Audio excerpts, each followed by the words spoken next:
A continuación tenemos otra mesa de lujo que nos va a hablar del manejo de la IFI en tiempos de COVID, que ya se han adelantado algunas cuestiones en esta coinfección, ¿no? Y otras infecciones por virus respiratorio.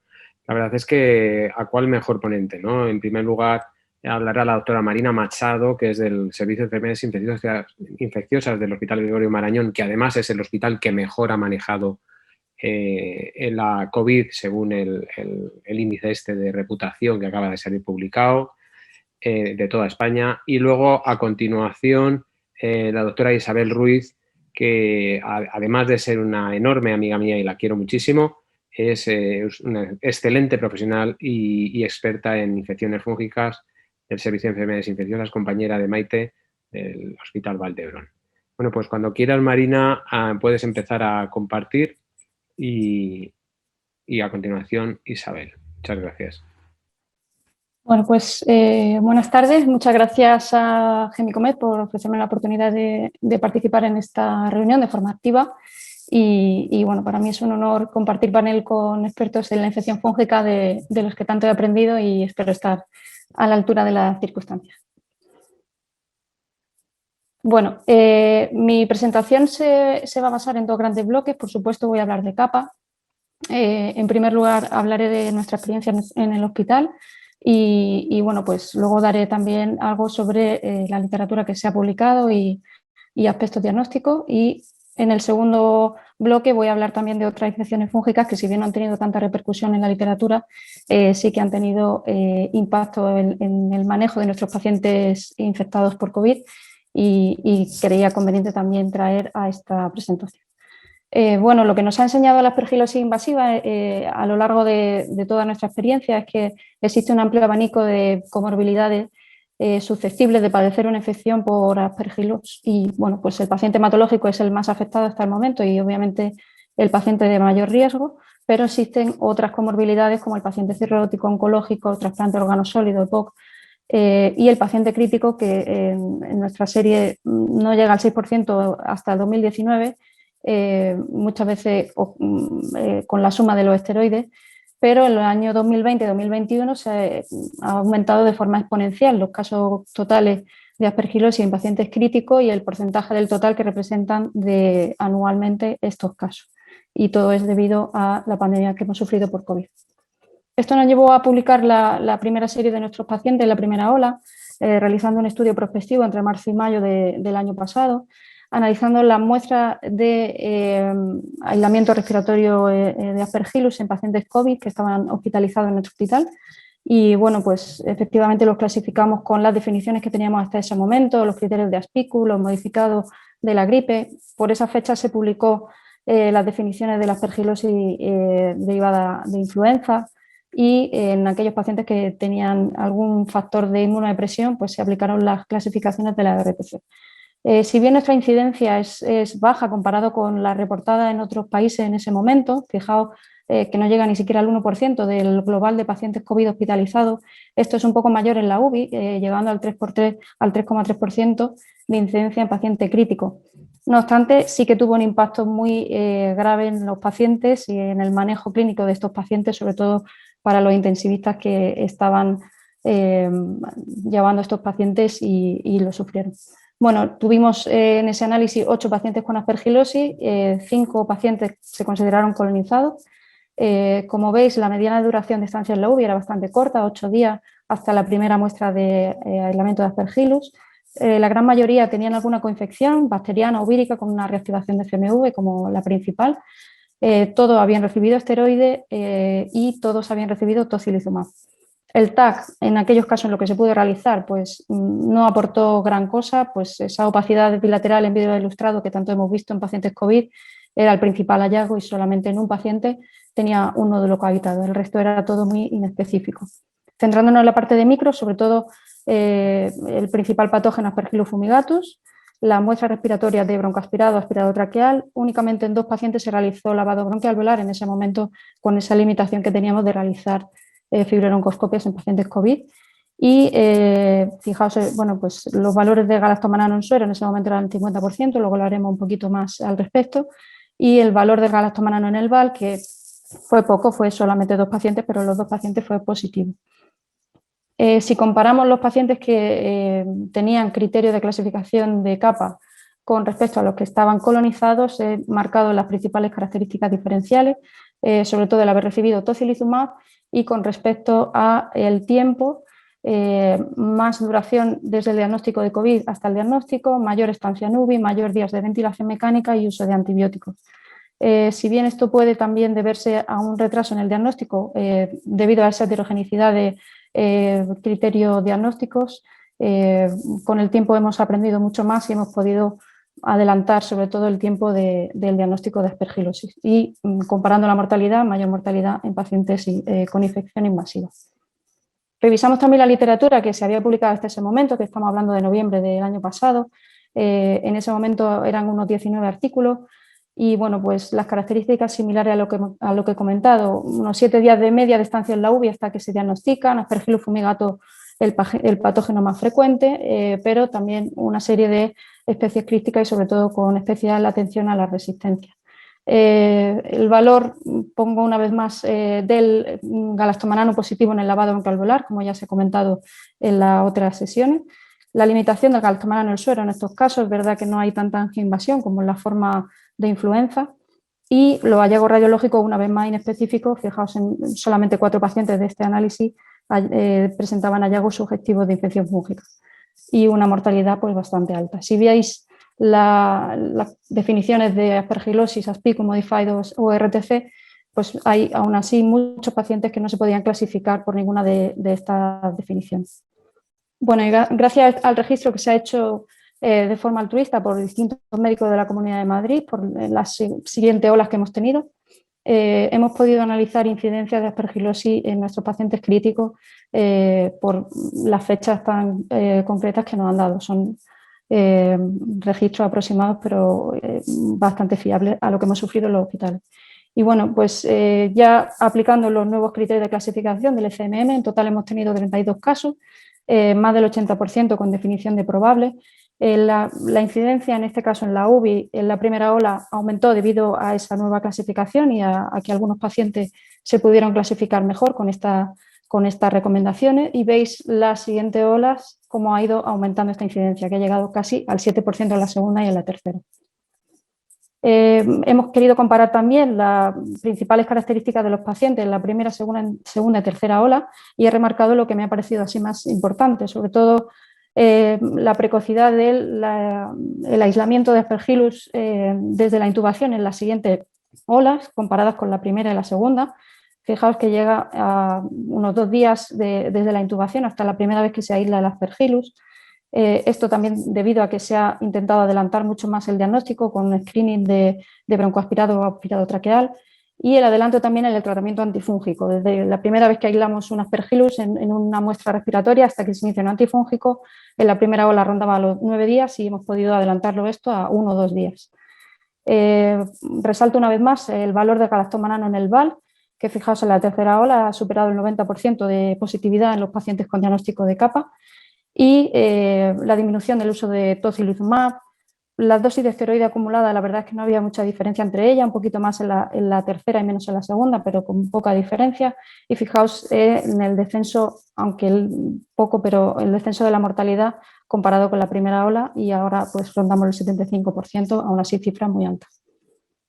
Otro artículo del que hemos aprendido también mucho es esta revisión, que es un estudio retrospectivo multicéntrico internacional de 17 países, que analizó las características de 186 casos de capa gracias al registro Fungiscope y la revisión de la literatura.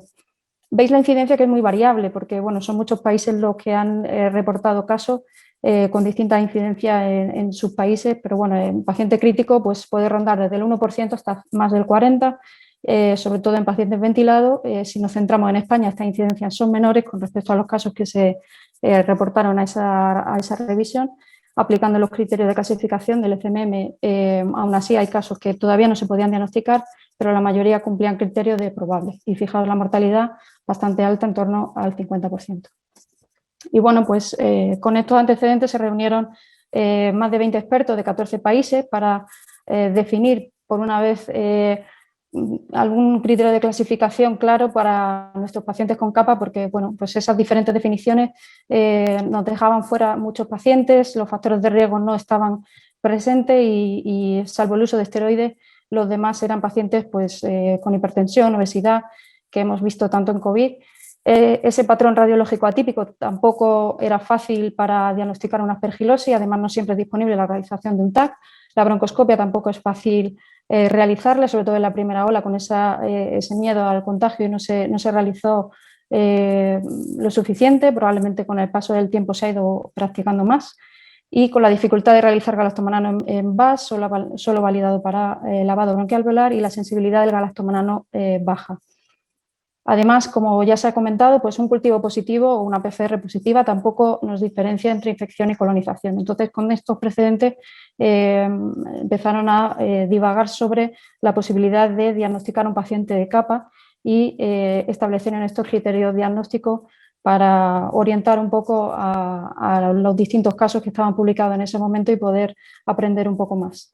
Partiendo de un paciente positivo, ya se ha comentado, no voy a profundizar, pero bueno, partiendo de un paciente con COVID ingresado en la UBI con un distrés, incluyen el criterio de probada, una vez más, con el diagnóstico histológico, el criterio de probabilidad, con las dos formas, como se ha comentado, de tracobronquitis, con la observación de úlceras, nódulos, membranas en la fibrobroncoscopia, y la forma pulmonar, con la aparición de infiltrados, nódulos, o bien por radiología convencional o escáner, y el cultivo, sobre todo basado en lavado bronquial alveolar o el galactomanano PCR o lateral flow en el BAL o en el suero. Todo esto sumado a una clínica compatible, porque el paciente pues, debe presentar fiebre refractaria o roce pleural o dolor torácico o hemostasis o una insuficiencia respiratoria que, a pesar de estar bien ventilado, no mejora. Con todo esto cumpliría un paciente criterios de probabilidad y bueno, pues, tendríamos posibilidad o no de decidir qué hacer en ese caso. Y en el caso de que tengamos un paciente con una imagen compatible, con clínica asociada y en la muestra respiratoria sea de un VAS o un galactomanano que no sea de un lavado, pues cumpliría criterios de posible. También sienta un poco las bases de tratamiento, elige como primera línea tratamiento con voriconazol o isavuconazol, preferiblemente intravenoso, y a tener en cuenta las potenciales interacciones del voriconazol con el remdesivir, que se ha usado en COVID. En el caso de que sospechemos resistencia a azoles o se confirme, como alternativa al uso de anfotericina B liposomal, y en un caso que se prefiera usar azol, la posibilidad también de asociar una candina, nunca candina en monoterapia. En los casos de tratamientos con voriconazol siempre es recomendable monitorizar niveles, sobre todo en pacientes que están en hemofiltro, con ECMO, insuficiencia renal y obesidad, típico paciente COVID, para mantener niveles entre 2 y 6, y recordar que el isavuconazol no requiere niveles. Y bueno, he traído esta diapositiva porque me parecía bastante útil, en el sentido de que creo que capa es una evolución temporal, un aislamiento inicial de una aspergilosis en una muestra respiratoria, con el paso del tiempo va a hacer más invasión en el tejido pulmonar, con posibilidad incluso de hacer una forma angiinvasiva y una elevada mortalidad. Por tanto, aquí considero que el tratamiento de forma lo más precoz posible, gracias a todas las herramientas diagnósticas que tenemos disponibles y a la orientación también con los criterios de clasificación, intentar cuanto antes abordar el paciente con un tratamiento y optar por las formas de diagnóstico más fiables para diagnosticar un capa. Por tanto, es primordial iniciar un tratamiento antifúngico precoz. Aquí también pongo el escaso valor del galactomanano en suero como método de screening, debido a que esa forma angiinvasiva probablemente se produzca en una fase más tardía, con una elevada mortalidad. El cultivo del broncoaspirado o aspirado traqueal para ese despistaje ante la mínima sospecha de que tengamos un paciente con aspergilosis invasiva, y la realización de un lavado siempre que sea posible, con el objetivo de adelantarnos en el diagnóstico y disminuir la mortalidad de nuestros pacientes. Y bueno, este es el algoritmo que hemos utilizado en el hospital. Cuando tenemos un paciente con una sospecha, nos basamos sobre todo en cultivo, incluso hacerlo de forma screening con un broncoaspirado o aspirado traqueal, y en el caso de que tengamos un resultado positivo, valorar iniciar en ese mismo momento un tratamiento antifúngico. Y ya programar una fibrononcoscopia para realizar cultivo, galactomanano, PCR y si lo tenemos disponible en nuestro centro, sumar el valor del beta-glucano y el galactomanano en el suero. En el caso de que estos resultados sean positivos, mantendríamos tratamiento y en el caso de que estos resultados fuesen negativos, se individualizaría esa indicación en el caso de que ese paciente se considere o no con criterios de recibir un tratamiento antifúngico más duradero. Tenemos como referencia esos resultados de galactomanano en el BAL por encima de 1 o galactomanano en el suero por encima de 0,5 y recordando pues una vez más que solo el 20% de los pacientes con capa lo presentan positivo.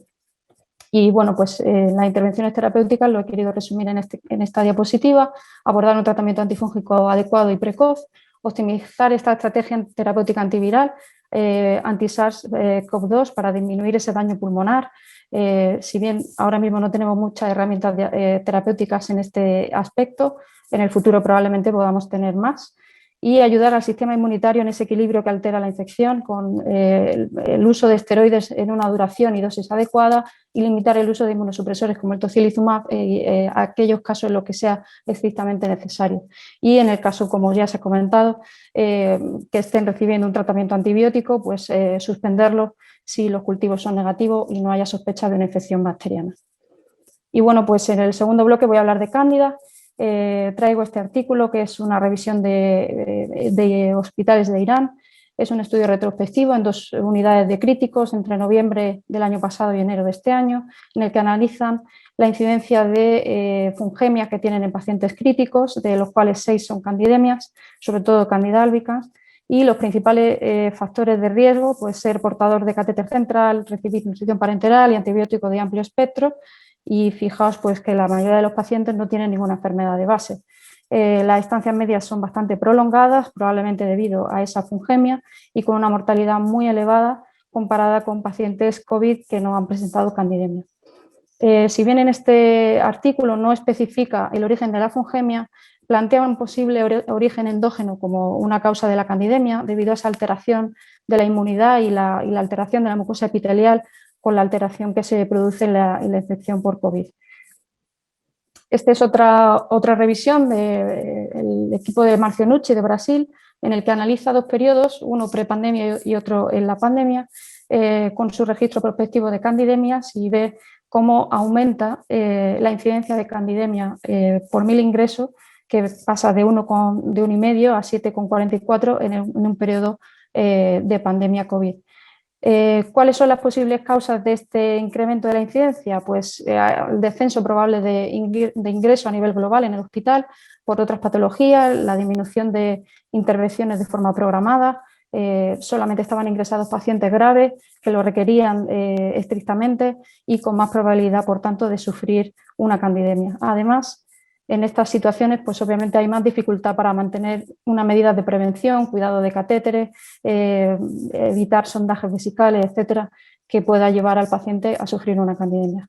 También quisimos saber qué pasaba en nuestras candidemias en el hospital y bueno, lo hemos descrito en este póster para el ECNIS de este año. Es un análisis de candidemia durante el año 2020 en el que obtuvimos 57 episodios totales. En el 56% en pacientes COVID y bueno, la principal etiología era por Candida albicans y bueno, pues vimos la comparación entre pacientes COVID y no COVID y las principales diferencias la he descrito aquí, que serían pues una vez más el portar catéter central, recibir nutrición parenteral, el uso de esteroides, el estar ingresado en la UCI y en nuestro caso en la gran mayoría de los pacientes eran candidemias relacionadas a catéter. En este caso, el principal tratamiento de primera línea fue candidemia candina, y la mortalidad global fue de más del 60%. No hay mayor incidencia en pacientes COVID de complicaciones tipo tromboflebitis, corioretinitis, endoftalmitis o endocarditis. Y por último voy a hablar de mucormicosis, que es un tema que está bastante candente últimamente debido a la pandemia que está sufriendo Irán.